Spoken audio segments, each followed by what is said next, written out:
Mesdames, Messieurs, bonsoir. Voici les titres du journal. Le casse-tête du logement décent au cœur de l'Assemblée générale annuelle de Shelter Afrique. À suivre en tête de ce journal, les premiers débats de la rencontre ouverte ce lundi à Yaoundé par le Premier ministre chef du gouvernement, représentant personnel du chef de l'État. Le casse-tête de la vaccination anti-Covid-19, la campagne ne mobilise pas les foules. Invité de ce 20h30, le ministre de la Santé publique, il vient rappeler l'importance vitale de ce geste pour atteindre l'immunité collective au Cameroun.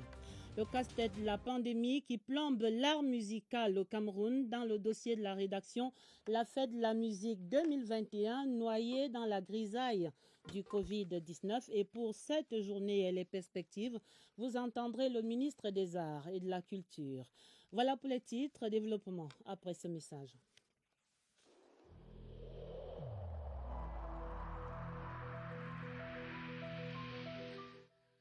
Je vous exhorte de nouveau à porter vos masques, à vous laver régulièrement les mains et à faire appel à un médecin ou à tout autre personnel de santé au cas où des symptômes apparaissent.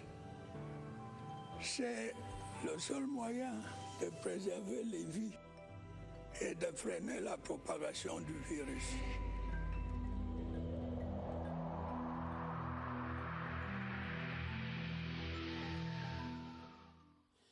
Le Cameroun salue le partenariat gagnant-gagnant avec Shelter Afrique ce lundi à l'ouverture de la 40e Assemblée générale annuelle de cette institution financière panafricaine. Le Premier ministre chef du gouvernement, représentant personnel du chef de l'État, a révélé que sur les 3,2 milliards placés dans la société, le Cameroun aura bénéficié de quelques 24 milliards d'investissements. Méga événement, l'Assemblée générale annuelle de Shelter Afrique mobilise quelques 43 ministres en charge de l'habitat à travers le continent. Ils vont dresser le bilan de ces 4 décennies de politique de logement en Afrique et tracer la cartographie des 40 prochaines années. Événement dans l'événement, à la suite du Kenya, le Cameroun hérite la présidence du bureau de cette Assemblée générale. Le reportage, Laurentine Bokono. Yaoundé, capitale camerounaise, est devenue pour quelques jours la capitale africaine de l'habitat. Afrique en miniature, le Cameroun et sa grande diversité de réputation internationale justifient humblement le choix porté sur Yaoundé. Placé sous la présidence du Premier ministre chef du gouvernement Joseph Diane Goté, en sa qualité de représentant personnel du chef de l'État Paul Biya, la 40e Assemblée générale de Shelter Afrique a donné l'occasion d'évaluer la coopération quarantenaire entre le Cameroun et Shelter Afrique.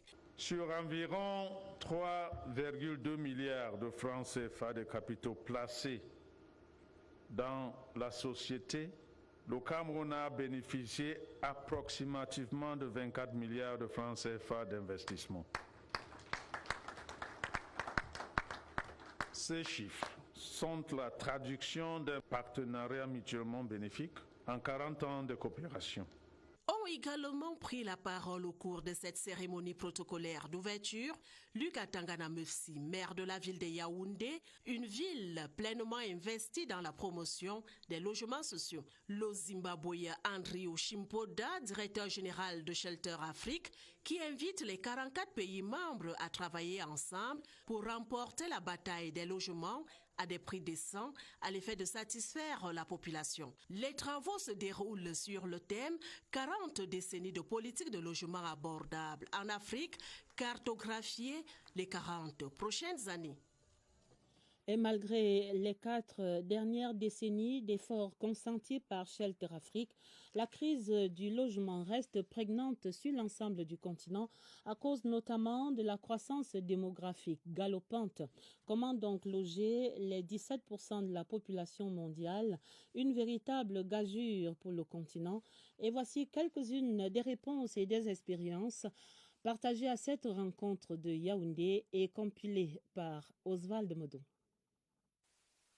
Loger décemment leurs 1,2 milliard d'habitants constitue l'un des défis majeurs des États africains. La faute à une croissance démographique inversement proportionnelle à l'offre en logement qui accentue toujours le gap. En Afrique subsaharienne, les enjeux et difficultés semblent partagés. Le constat est qu'il y a une faible offre de logement à une population qui est en perpétuelle croissance. Avec une population estimée à 33 millions, nous avons encore un déficit de 2 millions d'habitations. Nous sommes confrontés à la démographie, à l'extrême pauvreté, d'où la résilience commune. À chaque pays sa vision pour résorber un déficit aujourd'hui estimé à 60% de la population urbaine, soit environ 285 millions d'Africains. Nous travaillons actuellement à la mise en place d'une autorité en charge de l'habitat pour régler le secteur. Nous avons aussi pu faire passer une loi. Nous avons un secrétariat permanent qui s'occupe de la politique nationale du logement, une société d'État qui s'occupe de la construction et de la vente du logement. Nous avons également une société qui s'occupe de l'aménagement. Nous avons un gouvernement qui a une grande vision, notamment d'offrir aux Togolais 20 000 logements. Mais ces efforts restent très insuffisants et parfois inefficaces face au boom démographique du continent. Au Burkina Faso, nous avons un programme de 40 000 logements. Et ça fait plus de 5 ans, on n'a pas réalisé 6 000 logements. Nous sommes confrontés à ce que nous appelons les bidonvilles qu'il faut résorber. L'urgence de la mutualisation des efforts via des partenariats devient donc un impératif. Dans un continent où seuls 5 à 10% de la population peuvent se permettre la forme la moins chère de logement formel. Et ce sera le constat permanent à cette rencontre de Yaoundé. Le besoin en logements sociaux abordables reste immense dans la plupart des pays africains où Shelter Afrique apporte pourtant déjà le conseil, le financement direct et des prêts. Allons voir le cas du Cameroun. Ici chez nous, l'institution financière panafricaine annonce la création d'une industrie de production des matériaux de construction. Cyril Kingembepé. L'option choisie par Shelter Afrique pour le logement abordable est assise sur 3 piliers majeurs. L'assistance technique à travers des conseils apportés aux États, le financement de l'effort de construction et surtout des prêts bancaires destinés aux acquéreurs. D'un pays membre à l'autre, l'accompagnement de l'institution est spécifique. Shelter Afrique fait du plaidoyer et offre de l'assistance technique aux États membres aussi bien qu'au secteur privé, en plaçant des financements auprès des banques locales pour que ces banques-là puissent leur donner des crédits hypothécaires avec les meilleures conditions. Le Cameroun a obtenu en mars dernier un programme particulier dans le portefeuille de l'institution. C'est juste une phase pilote de 3000 logements à prix abordable. Notre conseil d'administration vient d'approuver le financement d'une usine de production de logements pour produire tout ce qui rentre dans la construction en grand nombre. Pour réaliser ces objectifs, Shelter Afrique bénéficie des versements de ses actionnaires, les 44 pays membres, mais aussi du soutien des autres institutions telles que la Banque africaine de développement, la Banque islamique de développement et l'Agence française de développement. Faisons à présent le point de la campagne de vaccination contre le Covid-19. L'opération lancée le 12 avril ne mobilise guère les foules. Les autorités sanitaires annoncent à peine 82 000 personnes vaccinées sur une projection de 812 000 pour cette première phase.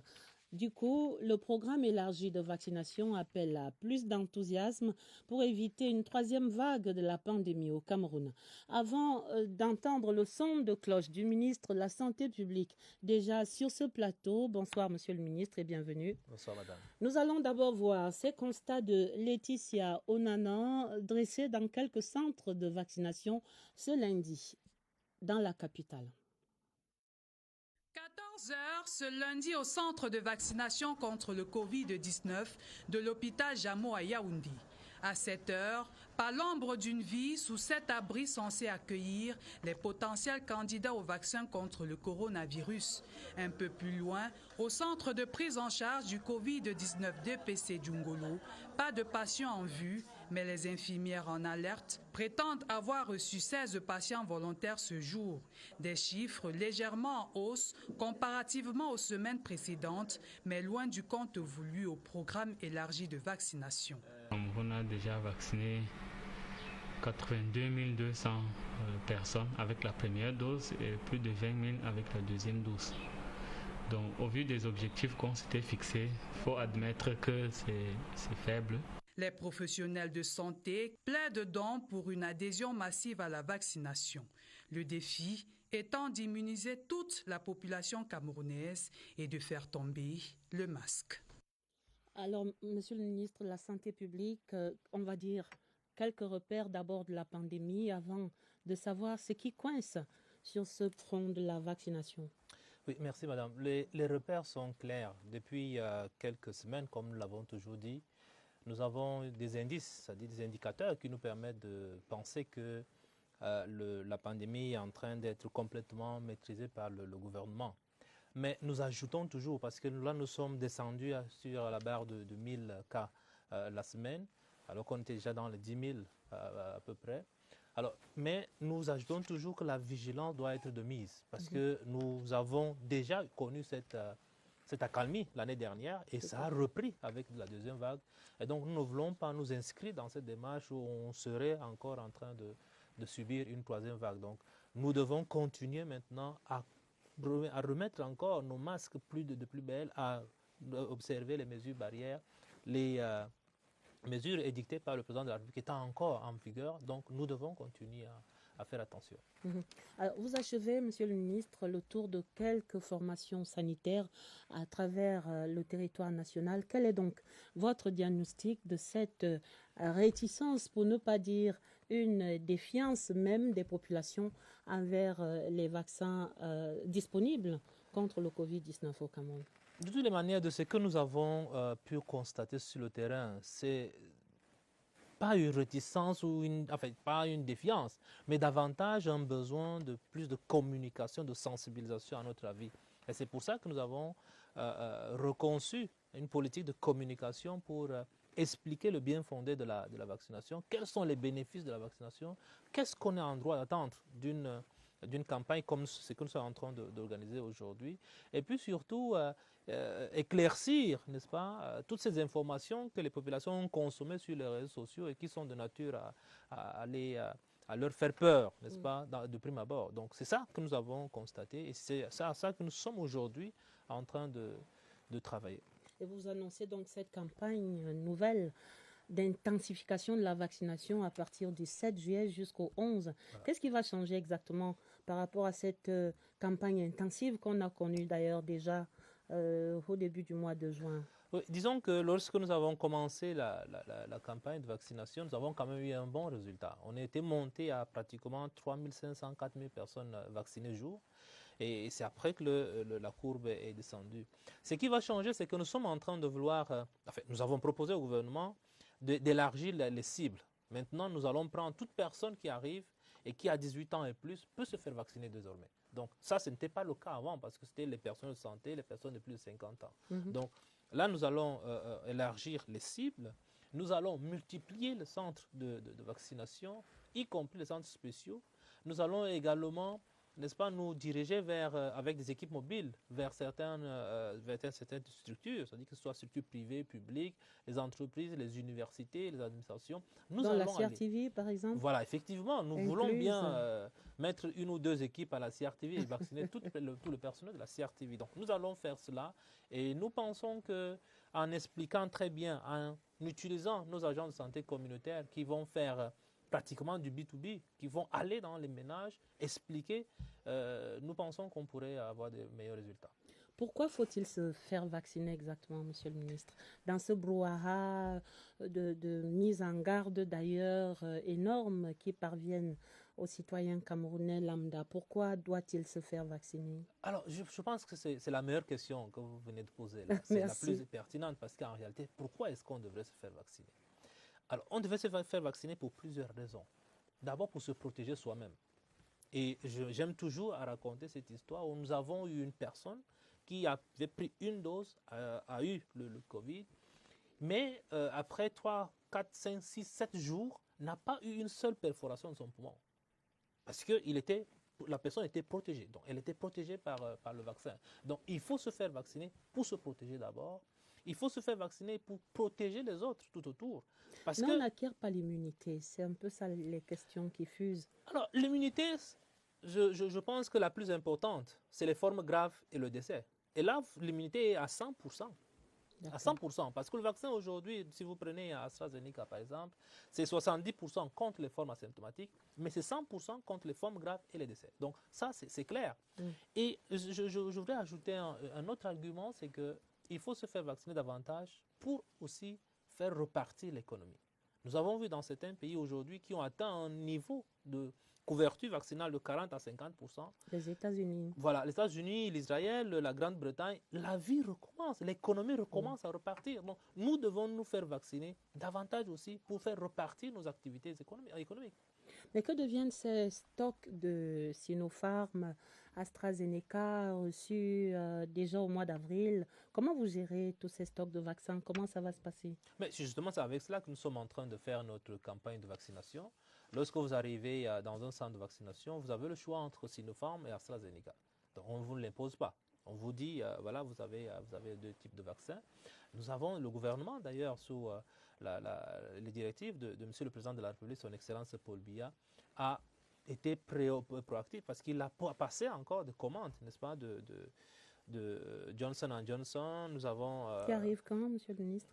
Normalement, c'est disponible depuis déjà dès août, mais nous devons d'abord absorber ce que nous avons aujourd'hui. Parce que vous savez très bien que ça ne sert à rien d'avoir des vaccins et ne pas pouvoir l'absorber. Donc, c'est en fonction des besoins que nous pourrons l'avoir. Mais ça a déjà été préacté, ça a déjà été commandé et payé. Donc, en réalité, le président de la République et son gouvernement ont déjà fait leur part. C'est à nous, population, maintenant, de faire notre part et de pouvoir permettre à notre pays de sortir de cette zone.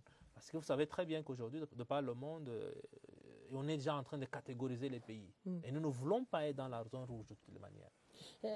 Justement, pas zone rouge, oui, mais est-ce que ça ne vous démange pas un peu, Monsieur le Ministre, de passer à ce pass sanitaire déjà appliqué dans certains pays?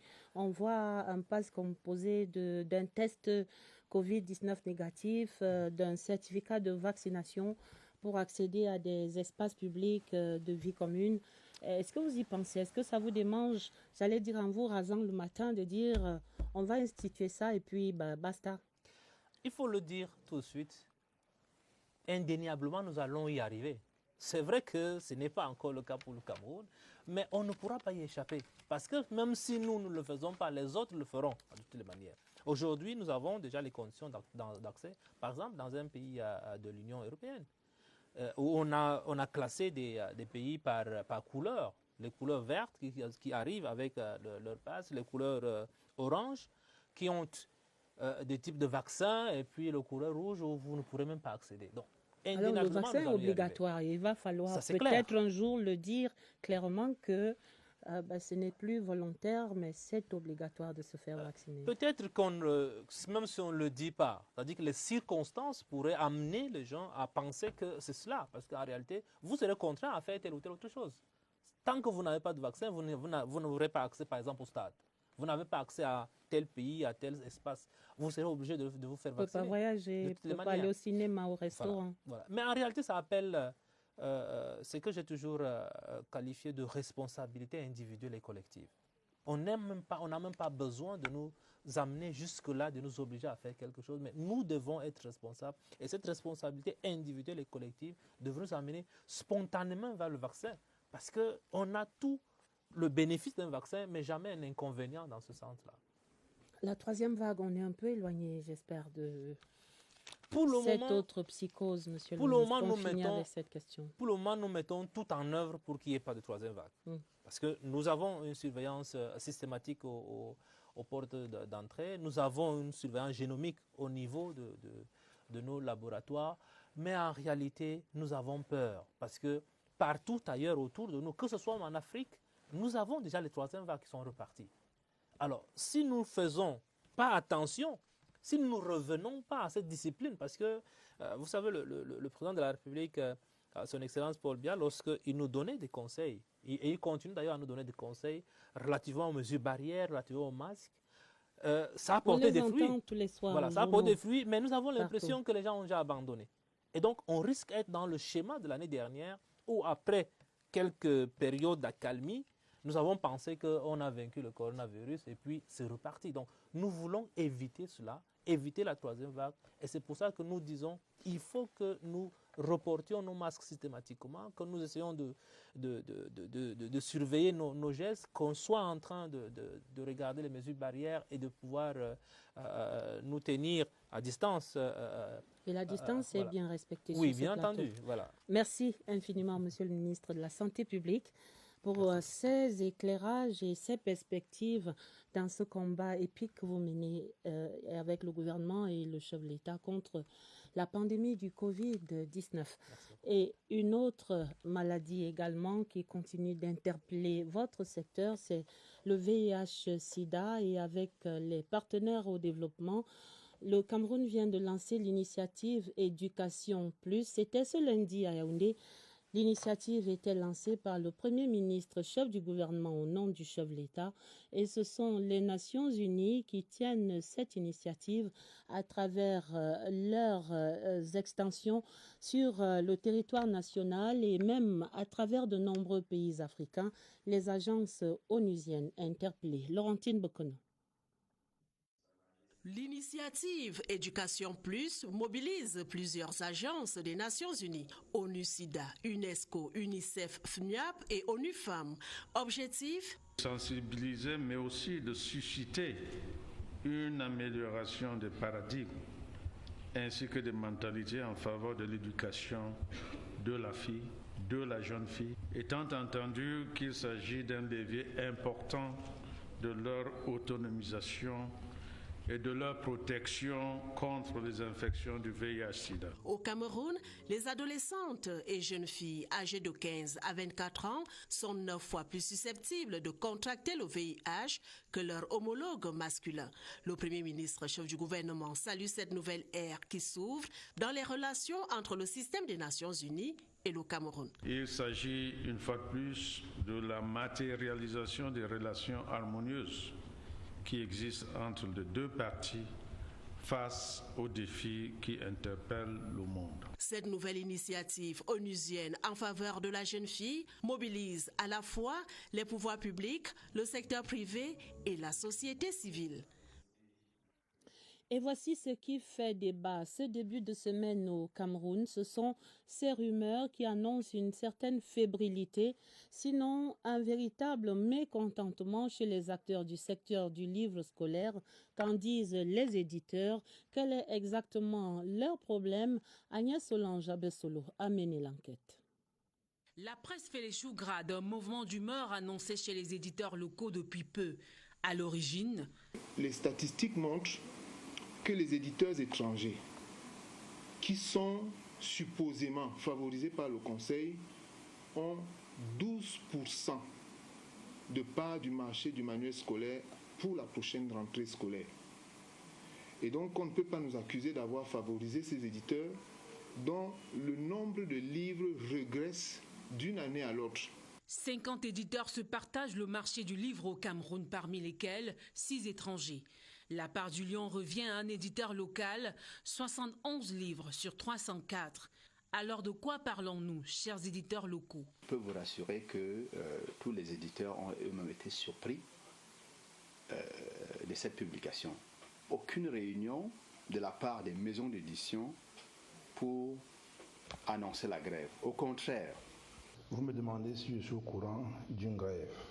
La réponse est non, je ne suis pas au courant. Fausses rumeurs ou manipulations, des documents circulent tout de même. Cependant, dans les rayons, le manuel scolaire sera bientôt bel et bien présent. Tous les éditeurs qui sont en contact avec nous assurent que leurs livres sont en production. Pour quelques-uns, les livres sont déjà disponibles. Il n'y a donc pas péril en la demeure. L'école reprendra donc en septembre en toute sérénité, mais pour l'instant, c'est la suite de la série des examens officiels 2021 et ce lundi marquait l'entrée en scène du probatoire de l'enseignement général. Prenons donc le pouls dans 2 établissements de Yaoundé dans ce reportage de Christelle Fouda. Lycée bilingue des Kounou ce lundi matin. Le proviseur au four et au moulin veille au contrôle systématique des candidats avant les épreuves du probatoire général. Le jour de l'examen, tu viens comme ça. Tu ne veux pas respecter les instructions de Madame Michel. Regarde, tout le monde est en salle, sauf toi. À Accoutrement, fouille et port obligatoire du masque, tout est passé au peigne fin en présence des forces de maintien de l'ordre. Le 70 Blaine et Kounou reste serein. Ce matin, nous avons accueilli les candidats. Nous avons déjà lancé la première épreuve de la journée. Nous voulons vous rassurer également que toutes les mesures sont implémentées, sanitaires, sécuritaires, pour que tout se déroule dans de très bonnes conditions. Même dispositif sécuritaire, sanitaire et disciplinaire au lycée d'Onkolitone. Le sous-centre totalise 1190 candidats, dont une trentaine en situation de handicap. Nous avons dans notre centre des candidats normaux et nous avons aussi des spéciaux déficients. Et nous nous occupons vraiment particulièrement d'eux parce que dès le portail, nous les prenons et nous les accompagnons jusque dans leur salle de classe. Les salles de veille ont également été affrétées pour les urgences d'ordre médical. De quoi rassurer les élèves qui affronteront cette session écrite du probatoire général durant toute la semaine. Ce lundi était 21 juin et comme chaque année, c'était Journée mondiale de la musique, mais la fête a déserté les mœurs et les cœurs plombés par le Covid-19 ambiant. Le dossier de la rédaction ce soir est dans la grisaille de cette musique camerounaise pour vivre la fête malgré tout, la musique résiliente qui se réinvente, notamment grâce à l'Internet. Barbara Padjama est allée voir quelques-unes de ces recettes expérimentées sur le net par les artistes. Donc je disais le genre de beat que je veux un beat rap assez festif. Une commande en projection. Alors là, c'est un artiste gabonais, il s'appelle Béné. Il a sollicité nos services. La réponse en un clic.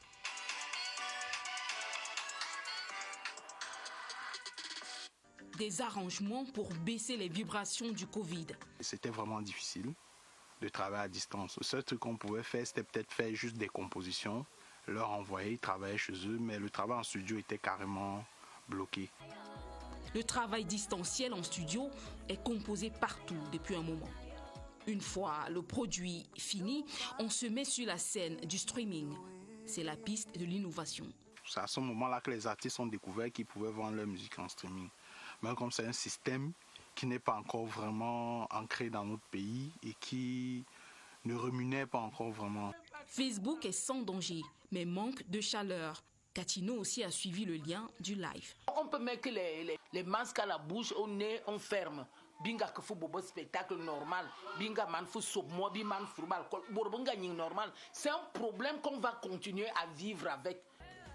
L'expérience est mieux en groupe ou sous sponsor. Sinon, on n'empoche que dalle. Le streaming au Cameroun, ça paye quasiment pas. Loin des studios et du public, les musiciens réservent leur corde vocale pour les a cappella solitaires. Chantal Biango Morana Bien, je veux me fâcher. 40 ans que la musique se fête ainsi, mais depuis 2 années, les musiciens camerounais broient du noir, les artistes ont du vague à l'âme. Cependant, quelques salles closes ouvrent des sas d'aération. Le cas de ces 2 héros de la musique les dimanches, rien que pour la survie. Le long blues d'un métier raconté par Serge Atangana Bissot. Soirée au vacarme d'un dimanche, quartier Mana, chez les anglophones comme on a rebaptisé cette ruelle. Kamakai, nom d'artiste, la star du moment, dans les fêtes étonne. Ils mettent en transe. Ainsi survit le spectacle vivant musical, salle de spectacle fermée depuis 2 ans. C'est un peu compliqué, ça devient une histoire de la jam station, c'est-à-dire que je connais Aïdjo Mamadou. Je dis, Mola, viens, dimanche on s'amuse. Elle fait encore des reprises, des bœufs parfois aussi, entre 2 stars éprouvées. Aujourd'hui, vous avez Kamakai. Tout à l'heure, vous avez Djungolfe qui va arriver. Vous avez Mangaluki qui va arriver. Un tel plateau, il y a 2 ans, s'enlevait au plus gros cachet. Ça, c'était avant Covid-19. C'est des conventions qui sont personnelles. J'ai 10 000 francs à vous donner. Il n'y a pas de problème. Nous traversons Yaoundé. À l'autre bout de la ville, quartier Kounou, l'équipe du dimanche en place. Tonton Solo, retrouvé au poste guitare-basse. Inédit. Le réchauffé est aussi un plat qui se déguste quand la musique a mal. c'est l'équipe du dimanche. Ils s'arrangent à donner quelque chose pour les taxis et pour accompagner le concept en fait. Pour vivre et faire vivre la musique, ils ont oublié que c'est un métier où on espère un salaire. On ne court plus le cachet. Juste un scotch, un bourbon, une bière. Le salaire de l'amitié, en attendant des jours meilleurs. Et c'est cela, la résilience. Et voici la radioscopie de la chanson camerounaise, jadis conquérante, élaborée, authentique, variée et riche. Elle semble avoir perdu son âme et ses rythmes, en dehors de quelques pépites qui donnent encore des raisons d'espérer un éventuel renouveau. Éric Benjamin Lamère se souvient ce soir avec nostalgie de l'âge d'or des sonorités camerounaises. Munekwa, Émile Kangué, les Black Steel, un classique de la musique camerounaise, ici rafraîchi par X Malaya dans le dernier album baptisé Back to the Roots. Un retour aux sources, à cet âge d'or la musique camerounaise qui s'est imposée pendant plus de 20 ans sur les dance floors d'ici et d'ailleurs.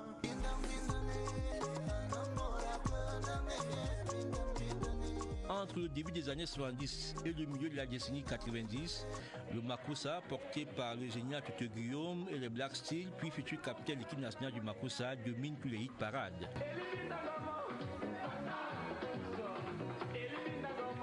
Le Tchamassi d'André Marie Tala, le Mangambe de Pierre Ditchakounte et le Bikouti de Bessie Martin donnent à apprécier le génie musical du pays de Manu Dibango. Cette culmination tient d'une génération certes talentueuse, mais surtout exigeante. Il fallait être très pointu, il fallait être très exigeant et en même temps, avant même d'entrer en studio, il fallait avoir préparé son œuvre à l'avance, c'est-à-dire les textes devaient être maîtrisés, ils devaient être élaborés, la musique devait être jouée par des musiciens, des instrumentistes chevronnés. Bousculée par la déferlante soukous et les vagues du zouk, la musique camerounaise commence à décliner. La révolution technologique, avec ses facilités, donne à écouter les musiques jetables qui ne résistent pas au temps. L'espoir reste tout de même permis avec l'éclosion de nouveaux talents, certes portés par la vague rythmique nigériane, mais qui recommence à faire parler à nouveau du Cameroun. Mais il faudrait peut-être qu'on revienne à l'essentiel. Écoutez la musique d'abord, la regarder ensuite. Musique aux intersections, c'était le thème générique de la célébration de la 40e édition de la Fête de la musique ce 21 juin. Une activité commémorative mise en scène au Musée national sous la houlette du ministre des Arts et de la Culture. Des artistes musiciens et divers hommes de culture ont ainsi échangé sur leurs conditions de vie par ces temps de Covid-19. Je vous propose d'écouter le ministre Bidon Pat dans un entretien avec Serge Atangana-Bissot. Depuis le mois de décembre 2019 est demeuré très hostile à l'épanouissement non seulement de nos artistes, mais également de nos populations, tous obligés de renoncer aux aspects bénéfiques de danser et de chanter ensemble. Malgré ces contraintes, les artistes musiciens n'ont pas abdiqué. Leur créativité a été mise à contribution, à l'instar de nos scientifiques qui ont réagi positivement à l'appel du chef de l'État, les invitant à privilégier des solutions endogènes à cette maladie. Les différents messages de sensibilisation et d'éducation ont efficacement contribué à une prise de conscience rapide vis-à-vis de la dangerosité de ce virus pour nos vies. Un extrait du discours du ministre des Arts et de la Culture à l'occasion de cette Fête de la musique. Et pour être tout à fait complet sur ce dossier, Fête de la musique 2021, voici une touche d'agrément qui s'est ajoutée à la réflexion qui était menée ce lundi avec la visite d'une exposition d'objets et d'instruments traditionnels de musique tirés du patrimoine culturel national. Une exposition à la salle du musée national où le saxophone de Manu Dibango, ici à l'image, a constitué la grande attraction. Officiels et artistes se sont inclinés pour une minute de silence en la mémoire de ce monument de la musique camerounaise décédé il y a un peu plus d'un an maintenant. Allons prendre des nouvelles. La session législative du mois de juin en cours. Là-bas, 2 projets de loi étaient en discussion générale ce lundi. Face à la représentation nationale, le ministre des Finances, Louis-Paul Motazé, et le ministre de la Jeunesse et de l'Éducation civique, Mounou Nafutso. La synthèse de Clarisse Tang.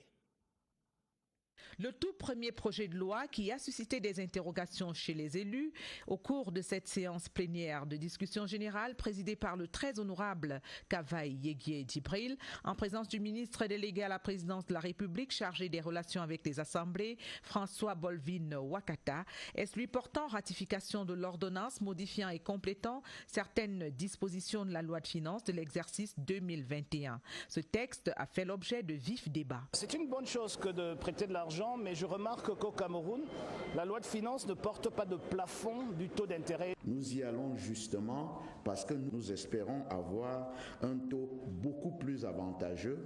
Nous visons le meilleur taux possible. Nous ne comprenons pas pourquoi, 6 mois seulement après, on soit à réviser le budget parce qu'il y a eu une fluctuation de coût du pétrole. À l'heure actuelle, nous avons effectivement fait une prévision qui se voulait conservatrice. Après ces échanges, le texte a été adopté. Le ministre de la Jeunesse et de l'Éducation civique répondra ensuite aux préoccupations des représentants du peuple relatives au projet de loi portant organisation et promotion du volontariat au Cameroun. Nous allons avoir un environnement favorable au développement et à la promotion de l'entrepreneuriat, surtout l'extension, n'est-ce pas, de ces acteurs vers le secteur privé. Ce projet de loi sera également adopté par la Chambre entière dans sa forme initiale. Et c'est allé très vite. La loi du 21 juin 2021 portant ratification de l'ordonnance du 26 mai 2021 modifiant et complétant certaines dispositions de la loi du 17 décembre 2020 portant loi de finances de la présidence du Cameroun pour l'exercice 2021. Voici donc ce texte. Article 1er est ratifié.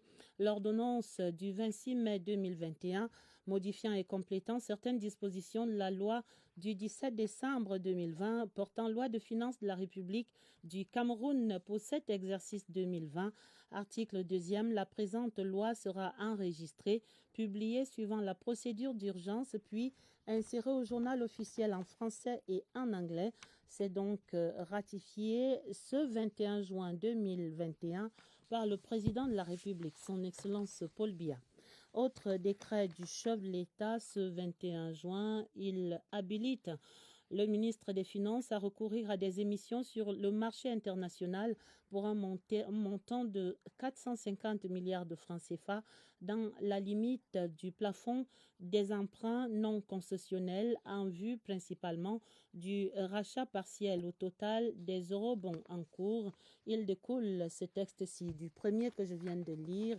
Et en article 1er, le président de la République décrète, le ministre des Finances est habilité avec faculté de délégation à recourir au nom du gouvernement à des émissions sur le marché international pour un montant de 450 milliards de francs CFA dans la limite du plafond des emprunts non concessionnels, à procéder au rachat partiel ou total de l'eurobond en cours et à dénouer toute position de couverture de change y afférente. Article 2e. Les emplois des ressources découlant du reliquat éventuel issu des émissions des titres visés à l'article 1er ci-dessus sont soumis à l'approbation préalable du président de la République. Article 3e. Le présent décret sera enregistré, publié suivant la procédure d'urgence, puis inséré au journal officiel en français et en anglais, également signé ce 21 juin par le président de la République, son Excellence Paul Biya. Nous allons dans la Damawa où des militants du RDPC dans le Mayo-Bagno ont reçu 40 000 cartes d'adhésion ce dernier week-end, une activité conduite par l'élite de ce département. Ibrahim Mohamed Abbassi. 9000 cartes d'adhésion pour remobiliser la base militante et conforter le RDPC dans ses positions dans le département du Mayo-Bagno. On veut être présent sur le terrain. Il y avait un besoin important de cartes d'adhésion. Et c'est la raison pour laquelle l'initiative qui a été prise par le ministre Moustapha, tout de suite a mobilisé les élites de la région de l'Adamawa tout entière. Réparties en fonction du poids démographique, ces cartes d'adhésion seront distribuées aux militants et militantes du Parti du Flambeau au niveau des cellules et comités de base. Nous allons mettre l'accent pour que ces cartes arrivent à destination. Et c'est arrivé à point nommé. Parce que la section RDPC du Maïbani au centre en avait besoin. Les femmes nous sont mobilisées derrière le RDPC et nous allons travailler, nous allons distribuer ces cartes-là avec ardeur. 40 000 cartes d'adhésion seront distribuées aux militants de 21 sections du RDPC de l'Adamawa au terme de ces opérations. Audience du ministre des Petites et Moyennes Entreprises, de l'Économie sociale et de l'Artisanat ce lundi, Achille Basilekin III, qui recevait le nouveau représentant résident de l'ONUDI, l'Organisation des Nations Unies pour le développement industriel. Il s'appelle Raymond Tavares. Il a réitéré l'engagement de l'institution onusienne qu'il dirige, l'engagement aux côtés du Cameroun. Il explique ce soutien dans une interview avec Franck Evina. Le quadriennum à venir, 2022-2025, va nous permettre d'aller beaucoup plus en profondeur dans le sens de la réalisation des priorités identifiées dans le cadre de la stratégie nationale de développement. Mais davantage encore, que nous puissions tirer parti aujourd'hui des opportunités offertes, que ce soit en matière de développement du numérique pour consolider les PME, accompagner leur modernisation, mais également renforcer en fait l'indice des produits manufacturés dans le cadre de la production nationale.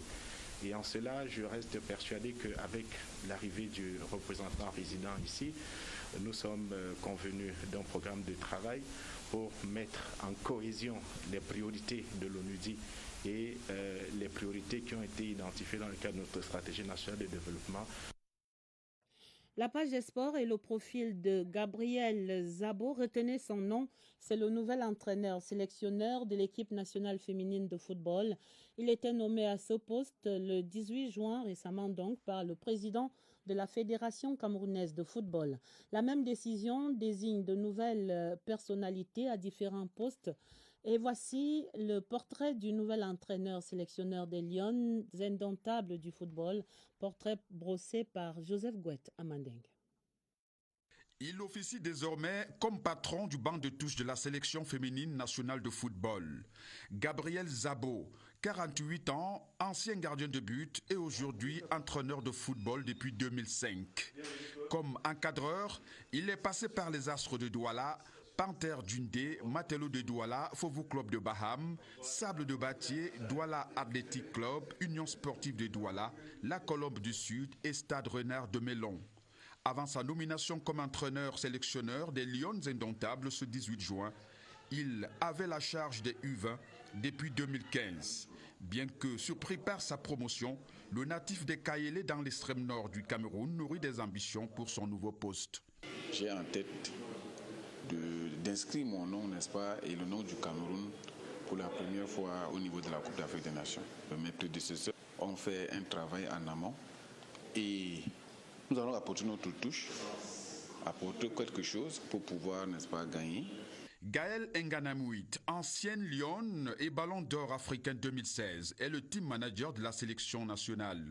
Le nouveau staff technique est composé de 9 personnes avec un poste créé de responsable d'équipe matérielle. C'est cette équipe qui est appelée à donner un nouveau visage à l'équipe nationale féminine de football du Cameroun.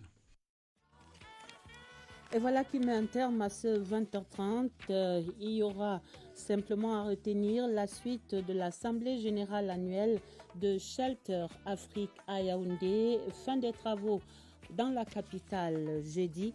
Et puis le coup de pouce donné à la campagne de vaccination contre le Covid-19. Le ministre de la Santé publique était sur ce plateau pour rappeler l'importance vitale de cette vaccination.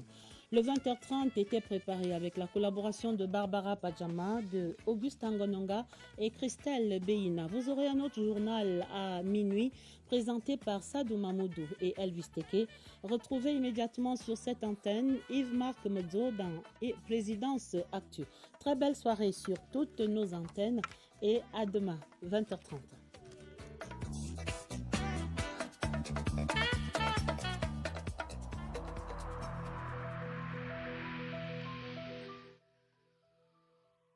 Malgré nos efforts, le Covid-19 a endeuillé de nombreuses familles et provoqué de graves difficultés dans le fonctionnement de notre économie et de notre société.